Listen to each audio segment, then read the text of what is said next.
Lots of different shareholder proposals. Nothing really new that compared to prior years, but the things for public companies to be aware of, governance proposals being the first and foremost. Those are starting to trickle down from the larger companies down to maybe more of the mid-cap type of companies. Things about declassifying the board of directors, separating the CEO and chairman.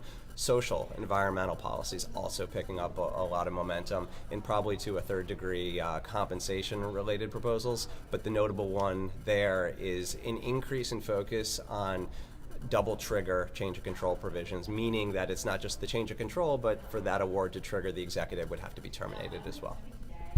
Sure. So I think first and foremost, it's really just a readiness. It's being familiar with the process. If shareholder proposals come in, do you know how to deal with it? Do you know what the eligibility requirements are? Do you know what the 13 substantive exclusions are? We talked about the no action process. We also talked about the alternatives of seeking a declaratory judgment in court. And third, in one of the most common ones, actually having a dialogue with the proponent of the proposal to talk about what they're asking for and seeing if there's a way to maybe meet in the middle or for the company to propose its own.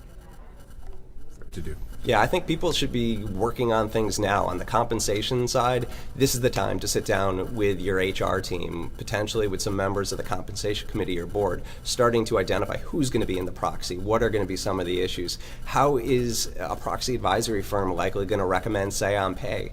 A company may have passed for the last couple of years, but if there's been compensation changes, those are the kind of things to keep in mind.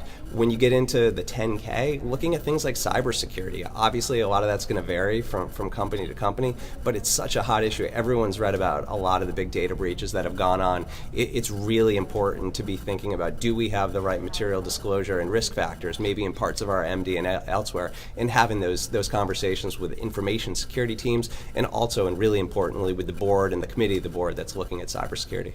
Sure. So I think, even for companies that are just listed in the U.S., it's always a good practice to try to keep an eye on what's going around globally, whether it's in the UK, whether it's in parts of Europe, or closer to home in Canada. One of the notable Canadian developments that we talked about today was a new disclosure requirement for Canadian public companies to provide information about women on their boards and in senior management. Now, that's not a rule requirement yet in the U.S. It may or may never turn out to be, but it is, especially for companies that are global and have global shareholder bases, it's something to be keeping in mind, because it's not just necessarily the U.S. shareholder base and their considerations, but really looking at it on a broader set.